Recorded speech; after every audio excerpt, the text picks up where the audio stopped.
కోసల దేశం గంగానదికి ఉత్తరాన ఉంది.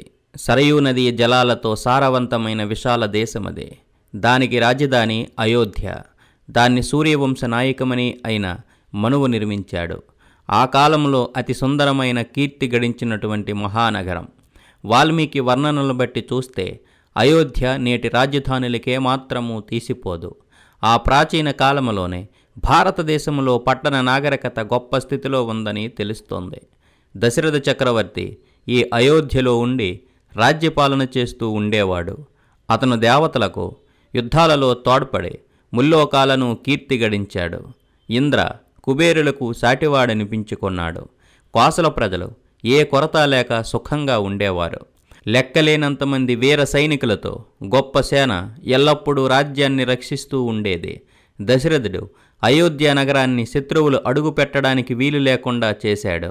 సేనాబలం, కోట, అగర్త మొదలగు రక్షణ ఏర్పాట్లతో శత్రువుకు సొరరానిదవడం వల్ల దానికి అయోధ్య అని పేరు వచ్చింది.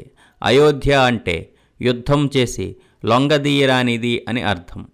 దేవరాజు వలె కీర్తి, ఐశ్వర్యం పొంది రాజ్యమేలుతున్న దశరథుడికి తగినవారు ఆయన మంత్రులు. ఆలోచన చెప్పడంలోనూ చెప్పిన పనిని వెంటనే నెరవేర్చడంలోనూ చతురత, సామర్థ్యము గల యనమండుగురు మంత్రులు దశరథుని దగ్గర కొలువు చేస్తూ ఉండేవారు. ధర్మోపదేశానికి, పూజలు, యజ్ఞాలు జరిపించడానికి వశిష్ఠుడు, వామదేవుడు మొదలగు ఋషులు, బ్రాహ్మణోత్తములు రాజు సమీపరులై ఉండేవారు. ప్రజలకు బాధ లేని విధంగా వారి శక్తికి తగినట్లు పన్నులు విధించేవారు. ఉపాయశాలురు, రాజకార్య నిపుణులు అయిన మంత్రి సామంతులతో దశరథ మహారాజు ఉదయభానుని వలె తేజరిల్లాడు. చాలా సంవత్సరాలు చక్కగా గడిచిపోయాయి. అయినా పుత్రులు లేని కొరత దశరథ మహారాజును పీడిస్తూ ఉండేది. వసంతకాలంలో ఒకనాడు ఆ రాజుకొక ఆలోచన తట్టింది. అశ్వమేధయాగం, పుత్రకామేష్టి చేస్తే పుత్రభాగ్యం కలగవచ్చునేమో అనుకున్నాడు. గురువులను అడగగా వారు ఋష్యశృంగ మహామునిని రప్పించి అతని ఆధ్వర్యంలో యాగం జరప నిశ్చయించి అందుకు తగు ఏర్పాట్లు చేశారు. రాజ్యమంతటా ఆహ్వానాలు వెళ్ళాయి. యాగశాల నిర్మాణం మొదలైన పనులు చాలా చురుకుగా సాగాయి. ఆ కాలంలో యాగమంటే సామాన్యమైన పని కాదు. విహితమైన కొలతలతో యజ్ఞవేదికను చాలా జాగ్రత్తగా నిర్మించాలి. అందుకు ప్రత్యేక నిపుణులు ఉండేవారు. వారంతా కలిసి నిర్ణయించి పురమాయించినట్లు పని జరగాలి. యజ్ఞపాత్రలను కూడా తగిన నిపుణుల చేత తయారు చేయించాలి. వడ్రంగులు, శిల్పులు, ఉప్పర్లు, ముచ్చెవారు, గాయకులు, వాద్య నిపుణులు, నర్తకులు మొదలైన అనేక మంది కళాకారులను రప్పించాలి. అతిథుల నివాసానికి ఒక పెద్ద నగరాన్నే నిర్మించాలి. వేల సంఖ్యలో అతిథులకు భోజనాది వసతులు ఏర్పరచాలి. దానం చేయడానికి గోవులు, వస్త్రాలు తెప్పించి ఉంచాలి. ఆటలు, పాటలు మొదలగు వేడుకలు ఏర్పాట్లు చేసి జనసమూహానికి సంతృప్తి కలిగించాలి. నేడు ప్రభుత్వాదరంతో జరిగే పెద్ద పెద్ద మేళాలు, ఉత్సవాలు, సమావేశాల వలనే ఆ కాలంలో యజ్ఞయాగాదులు జరిగేవి. అన్ని కార్యాలు శాస్త్రోక్తంగా త్వరగా జరిగాక యాగస్వాన్ని సైన్యంతో దేశాలు తిరిగి రావడానికి పంపించారు. 1 సంవత్సరం గడిచిన వెనుక ఎట్టి అంతరాయము లేక యాగాశ్వం దాని వెంటనున్న వీరులు జై జై ధ్వానాలు చేస్తూ ఉండగా అయోధ్య నగరానికి తిరిగి వచ్చింది. తర్వాత యజ్ఞం శాస్త్రోక్తంగా మొదలుపెట్టారు.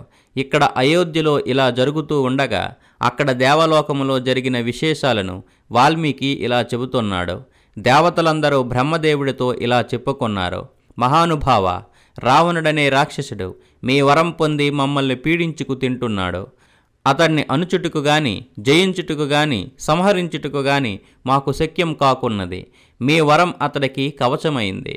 పెచ్చు పెరిగిన అహంకారంతో ఆ దుష్టుడెవరిని లెక్క చేయడం లేదు. ఇంద్రుణ్ణి తరిమివేసి దేవలోకాన్నే ఆక్రమించాలని చూస్తున్నాడు. అతన్ని చూసి వాయువు, అగ్ని, వరుణాది దిక్పాలకులు భయంతో వణుకుతున్నారు. అందుకని అతని అహంకారమనచి అతని రాక్షస చేష్టలు అణచగల ఉపాయం కూడా మీరే చెప్పాలి. అది విని బ్రహ్మదేవుడు, రావణుడు తపస్సు చేసి వరం పొందాడు. వరం అడిగేటప్పుడు మన అదృష్టం కొద్దీ ఒక విషయాన్ని మరిచిపోయాడు. దేవదానవ గంధర్వుల వల్ల తనకు మృత్యువు కలగకుండా వరం అడిగాడే గాని మానవుల మాట ఆ వరములో చేర్చలేదు. మరుపు వల్లనో నిర్లక్ష్యం వల్లనో మానవజాతిని విడిచిపెట్టాడు. అందువల్ల దీనికొక మార్గమున్నది. మీరందరూ మహావిష్ణువును శరణు వేడండి అని చెప్పాడు. దేవతలందరూ సంతోషించి వెంటనే మహావిష్ణువు కడకేగి శరణు వేడారు. ఓ లోకనాథ, రావణుడనే దుష్టుడు బ్రహ్మ వల్ల వరం పొంది లోకాన్ని హింసిస్తున్నాడు. వాని రాక్షస బాధలు మాకు విపరీతంగా ఉన్నాయి. అతడు అమరత్వాన్ని వరంగా పొందినప్పుడు మనిషి వల్ల మరణం రారాదన్న అంశాన్ని చేర్చలేదు. మరపు వల్లనో అలక్ష్యం వల్లనో కాని అతడు దానిని అడగలేదు. కనుక తమ కృపను వేడుతున్నాం.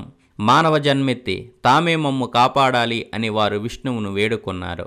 నారాయణుడు సరేనని సమ్మతించాడు.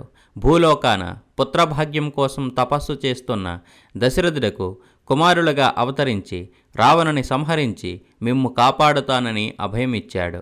ఆ విధంగానే దశరథుని 3 భార్యల గర్భాలలో ప్రవేశించడానికి మహావిష్ణువు సంకల్పించాడు. ఋష్యశృంగుడు యాగాగ్నిలో నెయ్యి హోమం చేశాడు. నేతిని మింగడానిక అన్నట్లు జ్వాలలు పైకి లేచాయి. ఆ జ్వాలలో నుంచి అగ్నిబింబము వంటి ఆకారంతో యజ్ఞపురుషుడు లేచాడు. అతని కాంతి సూర్యుడిలాగా కండ్లకు మిరుమిట్లు కొలిపింది. అతడు తన 2 చేతులతోనూ ఒక దివ్యమైన బంగారు పాత్రను పట్టుకొని నిలిచాడు. నిలిచి దుందిబి మ్రోగినట్లు గంభీర స్వరంతో, దశరథ మహారాజా, దేవతలు నీ ప్రార్థనను మన్నించారు. ఈ పాయసాన్ని ప్రసాదించారు. నీకు పుత్రభాగ్యం కలుగుతుంది. దీనిని తీసుకుని నీ భార్యలకు పంచిపెట్టు అని చెప్పాడు. దశరథుడు పట్టరాని ఆనందం పొందాడు. పసిపాపనెత్తుకొన్నట్లు ప్రీతితో ఆ పాత్రను అందుకున్నాడు. వెంటనే యజ్ఞపురుషుడు మాయమయ్యాడు. యజ్ఞం ముగిసిన తర్వాత రాజు పాయస పాత్రను తీసుకుని అంతఃపురానికి వెళ్ళాడు. తన భార్యలను పిలిచి, ఇదిగో దేవతల ప్రసాదం, దీనిని మీరు 3 పుచ్చుకొని పుత్రభాగ్యం పొందండి అన్నాడు. ఈ సంతోషవార్త వారు వినగానే అంతఃపురం శరత్కాలపు పండు వెన్నెల లాంటి కాంతితో విరాజిల్లింది. దశరథుడికి కౌసల్య, సుమిత్ర, కైకేయి అని 3 భార్యలున్నారు. పాత్రలో ఉన్న పాయసములో సగం కౌసల్యాదేవి పుచ్చుకుంది. మిగిలిన దానిలో సగం సుమిత్రాదేవి పుచ్చుకుంది. ఆ మిగిలిన దానిలో సగం కైకేయి ఆరగించింది. ఆమె ఆరగించగా మిగిలిన పాయసాన్ని దశరథుడు మళ్ళా సుమిత్రకిచ్చాడు. పెన్నిది దొరికిన పేదలాగా దశరథుడి 3 భార్యలు సంతోషంతో ఉప్పొంగిపోయారు. యజ్ఞపాయస ప్రభావం వల్ల దశరథుని 3 భార్యలు గర్భం ధరించారు. కాలక్రమాన కౌసల్యదేవి రాముడిని కన్నది. కైక భరతుడిని కన్నది. సుమిత్రాదేవి 2 కుమారులను కన్నది. వాళ్లే కవలలు, లక్ష్మణ శత్రుఘ్నులు. పాయసం పుచ్చుకున్న విధానాన్ని బట్టి ఈ 4 కుమారులు విష్ణు అంశ పంచుకొని పుట్టారని వాడుక. రాముడు విష్ణువులో సగమని, లక్ష్మణుడు 25 భాగమని, భరత శత్రుఘ్నులు చెరొక పరక భాగమని చెబుతారు. కానీ ఈ విషయాలే ముఖ్యమైనవి కావు. భగవంతుడిని విభజించి లెక్క కట్టడం వీలు కాని పని. పరబ్రహ్మములోని ఏ చిన్న భాగమైనా పూర్ణంగానే ఉంటుందని వేదవాక్యం. 4 కుమారులు శాస్త్రవిహితమైన సకల విద్యలు నేర్చుకున్నారు. చిన్ననాటి నుండి లక్ష్మణుడికి రాముడంటే భక్తి, రాముడికి లక్ష్మణుడంటే ప్రేమ. అలాగే భరత శత్రుఘ్నులకు ఒకరి మీద ఒకరికి మిక్కిలి అనురాగం. వాళ్ళు ఎప్పుడూ కలిసిమెలిసి ఉండేవారు. ఇది కూడా తల్లుల పాయసం పుచ్చుకున్న ఫలితంగా కలిగిన అనురాగబంధమే అని భావించవచ్చు. ఈ విధంగా 4 కుమారుల గుణగణాలు, శక్తి సామర్థ్యాలు, పరస్పర ప్రేమ తేజస్సు పెంపొందుతూ ఉండగా దశరథ మహారాజు దేవతల మధ్య కొలువుదీరిన చతుర్ముఖుడిలాగా సంతోషంతో తేజరిల్లుతూ ఉండేవారు. ఒకనాడు దశరథ మహారాజు తన మంత్రులతో కొలువై కుమారుల వివాహాలను గురించి ఆలోచిస్తున్నాడు. అప్పుడు ద్వారపాలకులు తొట్రుపాటుతో వచ్చి, దేవర, విశ్వామిత్ర మహర్షి ఏలినవారి దర్శనం కోసం వచ్చి కాచుకున్నారు అని మనవ చేశారు. విశ్వామిత్రుడంటే అందరికీ హడలు. మహాశక్తి సంపన్నుడు, కీర్తిమంతుడు అయిన ఆ మహర్షి తలవని తలంపుగా తన్ను చూడ్డానికి వచ్చాడని తెలిసిన వెంటనే దశరథుడు సింహాసనం దిగి మహర్షికెదిరేగి స్వాగతం పలికి శాస్త్రోక్త మర్యాదలు చేసి ఉచితాసనం మీద కూర్చోబెట్టాడు. మొట్టమొదట విశ్వామిత్రుడు ఒక రాజే. తర్వాత తపస్సు చేసి మహర్షి అయ్యాడు. ఘోర తపస్సు చేసి సిద్ధి పొందాడు. గురిశాపానికి గురైన త్రిశంకు మహారాజు మీద దయతలచి ఒక కొత్త బ్రహ్మను, కొత్త ప్రపంచాన్ని సృష్టించడానికి సంకల్పించాడు. తన తపోబలంతో నక్షత్రాలను సృష్టించి ఆకాశానికి దక్షిణ దిక్కున వాటిని నిలిపాడు. తరువాత దేవతల మొర ఆలకించి తన సృష్టిని అంతటితో విరమింపవేశాడు. ఇదంతా రామాయణానికి పూర్వం జరిగిన గాథ. విశ్వామిత్రుడు మహర్షి అవడానికి పూర్వం అతనికి కౌశిక మహారాజని పేరు. ఒకప్పుడు ఆయన తన సేనను తీసుకుని జైత్రయాత్ర చేస్తూ వశిష్ఠ మహర్షి ఆశ్రమానికి వెళ్ళాడు. విశ్వామిత్రుడు వశిష్ఠ మహర్షికి మొక్కి దీవెన పొందాడు. కుశల ప్రశ్నలైన తర్వాత వశిష్ఠ మహర్షి, మీకు మీ పరివారానికి ఆతిథ్యమియ్యాలని నా కోరిక. నా కోరికను మన్నించి నా సత్కారాన్ని స్వీకరించవలసిందని విశ్వామిత్రుడిని కోరాడు.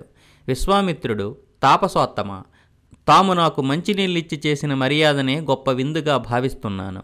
తమ దర్శనం లభించడమే నాకు మహాభాగ్యం. నీకు అతిథి పూజ చేయగోరుతున్నాను అని తాము పలికిన ప్రియవచనాలే చాలు. నాకు నా సేనకు గొప్ప విందు చేసినట్లే భావిస్తున్నాను. నాకిక సెలవు అనుగ్రహించాలి అని వేడుకొన్నాడు. గొప్ప సేనతో వచ్చిన రాజుకు ఋష్యాశ్రమంలో విందు చేయడానికి వీలేది కనుక వశిష్ఠుడు చెప్పినది మాట వరసకు అన్న ఆదరవాక్యం తప్ప మరొకటి కాదని విశ్వామిత్రుడు భావించాడు. అందుకని వశిష్ఠుడు మనసు నొప్పించకూడదన్న తలంపుతో అలాగన్నాడు. కానీ వశిష్ఠుడు మాత్రం భోజనం చేసి వెళ్ళవలసిందని విశ్వామిత్రుడిని బలవంతు పెట్టాడు. అప్పుడు విశ్వామిత్రుడు, మహర్షి, కోపగించకండి. తమ భోజనాపచారాలను నేను తిరస్కరించినట్లు అనుకోవద్దు.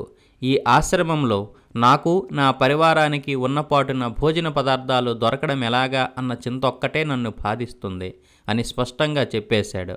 అంతట వశిష్ఠ మహర్షి చిరునవ్వుతో తన ఆవును పిలిచి, బిడ్డా శబల, ఈ రాజుగారికి వీరి పరివారానికి కావలసిన భోజనాలు వెంటనే సమకూర్చి వడ్డించవలసిందని ఆనతిచ్చాడు.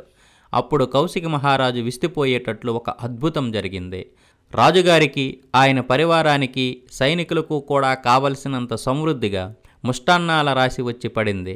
చౌలూరే రకరకాల అన్నపానీయాలు, భక్ష్యాలు, నెయ్యి, పెరుగు, పువ్వులు, సుగంధ ద్రవ్యాలు ఒకటేమిటి, మనసులో అనుకున్న వల్ల ఆశ్రమంలో ఉన్న వారందరికీ లభించాయి. కౌశికుడి భార్యలు, మంత్రులు, బంధు పరివారము, పురోహితులు, సైనికులు, సేవకులు అంతా ఆ ఋష్యాశ్రమంలో సంతృప్తితో విందారగించి మహర్షి తపోబలాన్ని చూసి ఆశ్చర్య నిమగ్నులయ్యారు. విశ్వామిత్రుడు వశిష్ఠుడికి తన కృతజ్ఞతను తెలిపి కడకు ఇలా ప్రార్థించాడు, ఈ శబలను నాకియ్యండి. దీని శక్తిని నేను కళ్ళారా చూశాను. రాజధర్మాన్ననుసరించి ఇలాంటిది రాజునైన నాకే చెందవలసి ఉంది. ఇది విన్ని వశిష్ఠుడు చాలా చింతించాడు. శబలను విడిచి నేనుండలేను. ఇందుకు అనేక కారణాలున్నాయి అని చెప్పి గోవును ఇవ్వడానికి నిరాకరించాడు. వశిష్ఠుడలా నిరాకరించిన కొద్దీ విశ్వామిత్రుడికి ఆశ ఎక్కువయింది. ఆవుకు బదులు ఇది ఇస్తాను, అది ఇస్తాను అని కౌశికుడు వశిష్ఠి మనసు మార్చుదామని చూశాడు. కానీ లాభం లేకపోయింది. ఈ ఆవుకు బదులుగా మీరివ్వగలిగిన సంపదలన్నీ ఇచ్చినా లాభం లేదు. శబలను మీకివ్వడానికి వీల్లేదు అని ఖండితంగా చెప్పేశాడు వశిష్ఠ మహర్షి. దాంతో విశ్వామిత్రుడు ఆగ్రహించి తన సైనిక బలంతో శబలను బలవంతంగా తీసుకుపోవాలని చూశాడు. అప్పుడు శబల వలవలా ఏడ్చింది. నేను మహర్షికి ఏమి అపచారం చేశాను? వీళ్ళు నన్ను బలిమిని తీసుకుపోవాలని చూస్తూ ఉంటే నన్ను పెంచిన ఆ మహర్షి మిన్నకున్నాడేమిటి అని ఏడ్చింది. ఇక ఊరుకోరాదనుకుని తన చుట్టూ ఉన్న సైనికులను కొమ్ములతో కుమ్మి తరిమేసి వశిష్ఠుడి వద్దకి పోయింది. తన తోబుట్టువు లాంటి ఈ ఆవు శోకించడం చూసి వశిష్ఠుడు, బిడ్డ, నిన్ను హింసిస్తున్న వాళ్ళని మట్టు పెట్టగల మహాసేనను నీవు సృష్టించు అని ఆనతిచ్చాడు. వెంటనే ఆవు హూం హూం అని హోంకరించింది. లెక్కలేనన్ని సేనలను సృష్టించి విశ్వామిత్రుడి సేనలను చెదరగొట్టింది.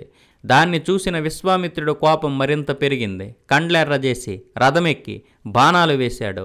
శబల కూడా తన శరీరం నుంచి అసంఖ్యాకులైన వీరులను సృష్టించి విశ్వామిత్రుడిని ఓడించింది. అతని సేనను నాశనం చేసేసింది. విశ్వామిత్రుడి కుమారులలో కొందరు వశిష్ఠుడిని చంపడానికి మీదకు రాగా ఆయన ఆదలించేసరికి వాళ్ళంతా భస్మమైపోయారు. అవమానం పొందిన విశ్వామిత్రుడి ముఖకాంతి తగ్గింది. అతడక్కడే తన కుమారుల్లో ఒకడికి రాజ్యం అప్పజెప్పి ఎలాగైనా వశిష్ఠుని సాధించాలనే తలంపుతో ఉమాపతిని ఆరాధించడం కోసం హిమాలయాలకు బయలుదేరి వెళ్ళాడు. విశ్వామిత్రుడి ఉగ్ర తపస్సుకు పరమశివుడు ప్రసన్నుడై దర్శనమిచ్చాడు. రాజా, నీకేం కావాలి? దేనిని కోరి ఈ తపస్సు చేస్తున్నావు అని మహాదేవుడు అడిగాడు. విశ్వామిత్రుడు చేతులు జోడించి నమస్కరించి, స్వామి, నాకు ధనుర్వేదాన్ని పూర్ణంగా అనుగ్రహించాలి. సమస్త అస్త్రాలు నాకు వశమయ్యేలాగా వరం దయచేయించాలి అని ప్రార్థించాడు. తదాస్తు అని మహాదేవుడు దేవతలు, దానవులు, గంధర్వులు, ఋషులు, యక్షులు మొదలైన వాళ్ళందరికీ తెలిసిన అస్త్రాలన్నింటినీ విశ్వామిత్రుడికి ప్రసాదించాడు. పరమేశ్వరుడిచ్చిన వరాన్ని గైకొని విశ్వామిత్రుడు తిరిగి వచ్చాడు. తపస్సు వలన పొందిన శక్తిని తలచుకొని అహంకారంతో పున్నమనాటి సముద్రములాగా పొంగిపోయాడు. వశిష్ఠుడి పని సరి అని తనలో తాననుకుంటూ వశిష్ఠాశ్రమానికి వెళ్ళాడు.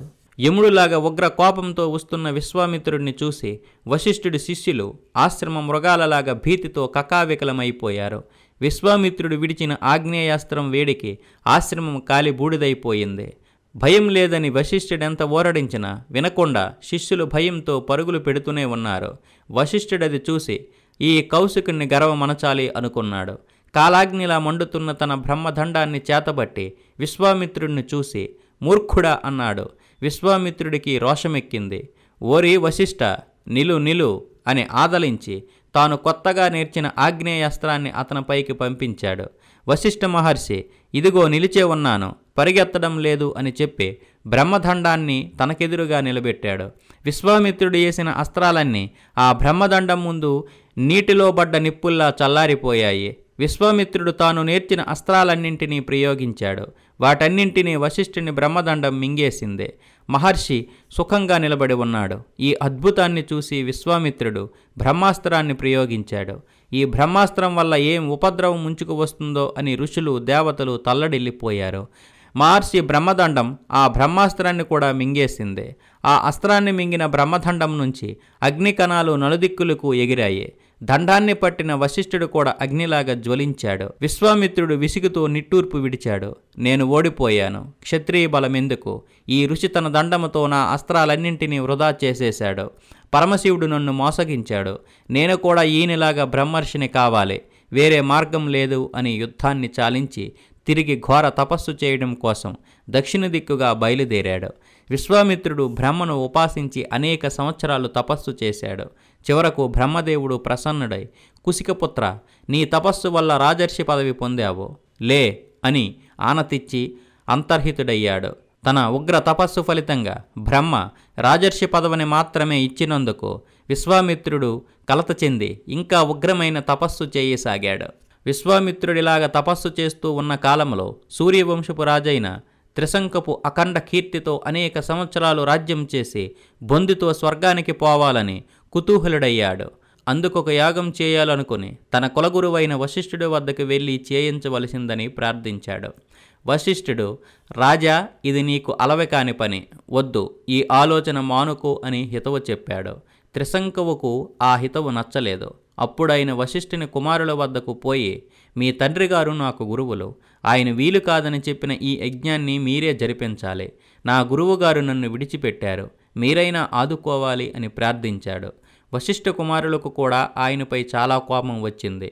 నీకీ దుర్బుద్ధి ఎందుకు పుట్టింది? నీకు గురువు, మాకు తండ్రి అయిన వారు చెప్పిన మాట వినక మా వద్దకెందుకు వచ్చావు అని వారడిగారు.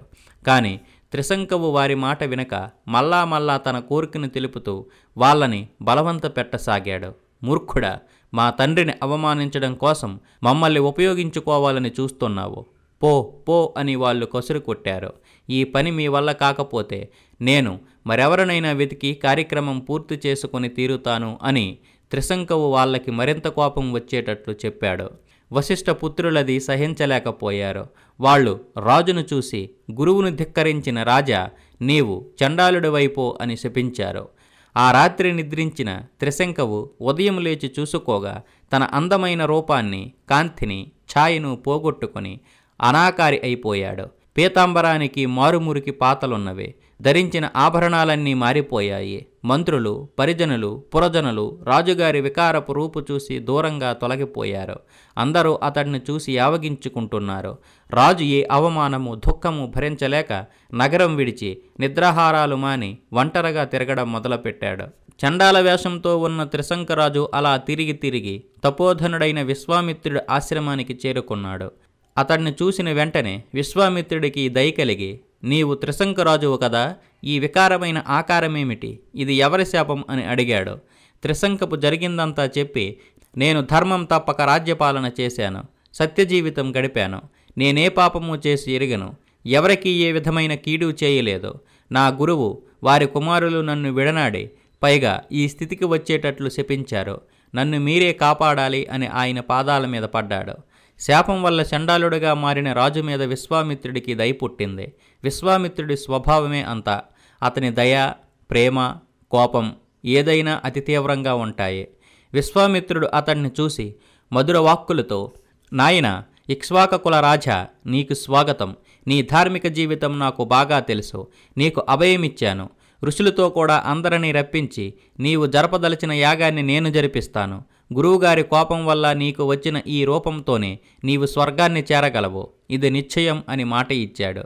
ఆ తర్వాత యజ్ఞానికి కావలసిన ఏర్పాట్లు గావించాడు. నీ గురువు వల్ల వచ్చిన ఈ చండాల రూపంతోనే నీవు స్వర్గం చేరగలవు.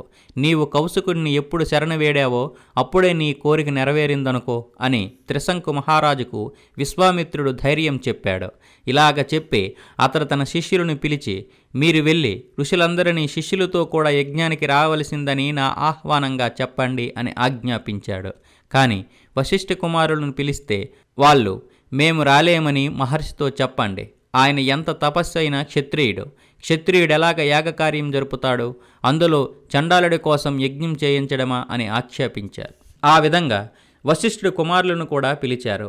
అయితే వాళ్ళు, మేము రాలేమని మహర్షితో చెప్పండి. ఆయన ఎంత తపస్వి అయినా క్షత్రియుడే కదా. క్షత్రియుడెలాగ యాగకార్యం జరుపుతాడు? అందులో చండాలుడి కోసం యజ్ఞం చేయించడమా అని ఆక్షేపించారు. ఇది విన్న విశ్వామిత్ర మహర్షికి తీవ్రమైన కోపం వచ్చింది. నేను చేసే పనిలో దోషం లేదు. గర్విష్ఠులైన వశిష్ఠ కుమారులు భస్మమగుదురుగాక.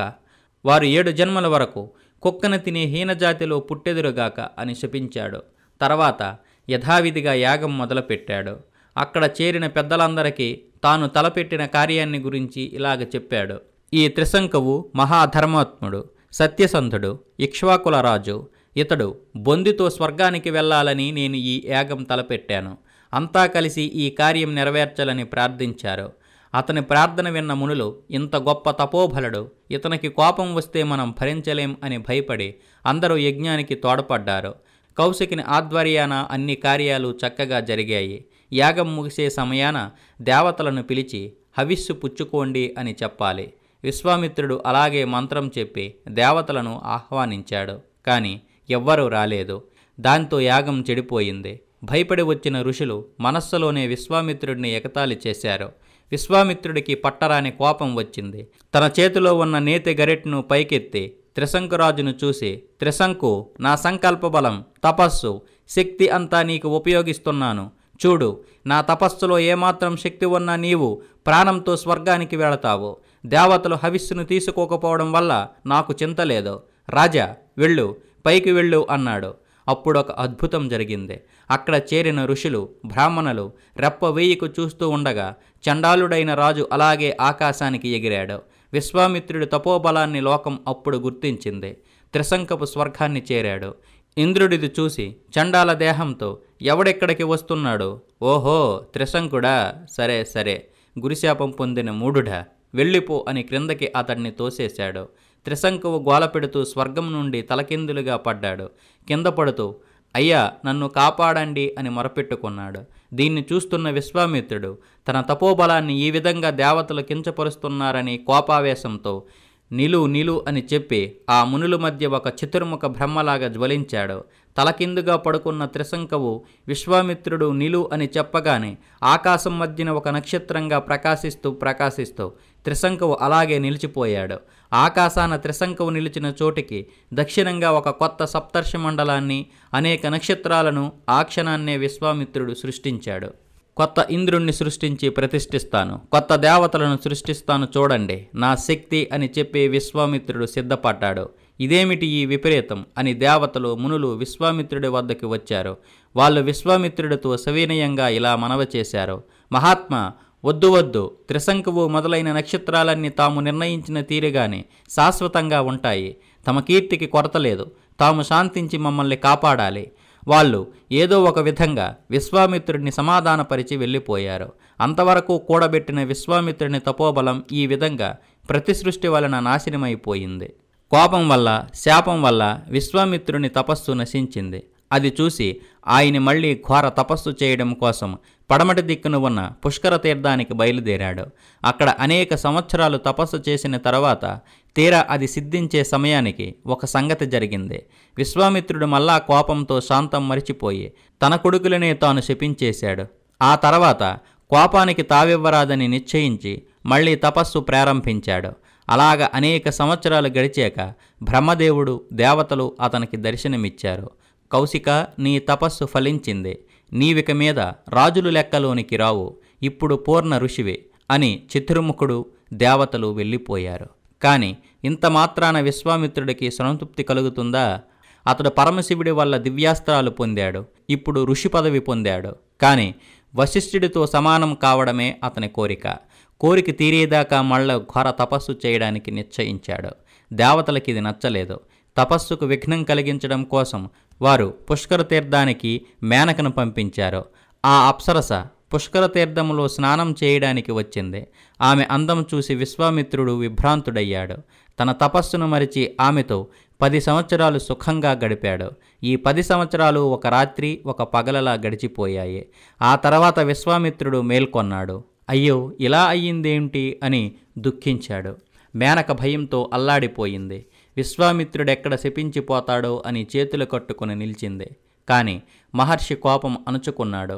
ఇందులో నీ దోషం లేదు, నా అజ్ఞానమే దానికి కారణం అని మధుర వచనాలు పలికి ఆమెను పంపించేశాడు. తర్వాత హిమాలయాలకి వెళ్ళి ఇంద్రియాలనణచి 1000 సంవత్సరాలు ఉగ్ర తపస్సు చేశాడు.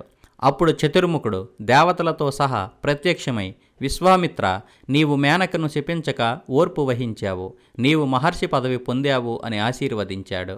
దానికి విశ్వామిత్రుడు సంతోషించాడు. కానీ తన కోరిక మాత్రం తీరలేదు. కనుక అతడు ముందెప్పుడూ ఆచరించనంతటి ఘోరమైన తపస్సు మళ్ళీ 1000 ఏండ్లు చేశాడు. దానితో దేవతలు భయపడ్డారు. తపస్సును చెడగొట్టడానికి ఈసారి రంభ అనే అప్సరసను పంపించారు. రంభ, నీ దయ కావాలి. నీవు ఎలాగైనా సరే విశ్వామిత్ర మహర్షిని మైమరిపించి ఆయన తపస్సుకు భంగం కలిగించాలి అని ఇంద్రుడు ఆమెను కోరాడు. తొలుత ఆమె భయపడింది. అయినా ఇంద్రుడి ఆనతననుసరించి వెళ్ళి విశ్వామిత్రుడి మనస్సును కలతపెట్టింది. విశ్వామిత్రుడు తన వాంఛను అణుచుకున్నాడు. కానీ ఆమె తనను వరించడానికి వచ్చిందన్న కోపంతో నీవు శిలవైపో అని శపించాడు. ఋషుల మనసును పుట్టే కోపమే వాళ్ళ శాపం. వాళ్ళు తలచిందల్లా తపోబలం వల్ల వెంటనే నెరవేరుతుంది. కానీ దాంతోపాటి వారి తపోబలం నష్టమైపోతుంది. విశ్వామిత్రుడు మళ్ళా గట్టి నిశ్చయం చేసుకున్నాడు. అన్నపానాలు మాని పంచేంద్రియాలు బంధించి అదివరకెన్నడూ ఎవరూ చేయని ఉగ్ర తపస్సు చేశాడు. ఇది కూడా 1000 సంవత్సరాలు సాగింది.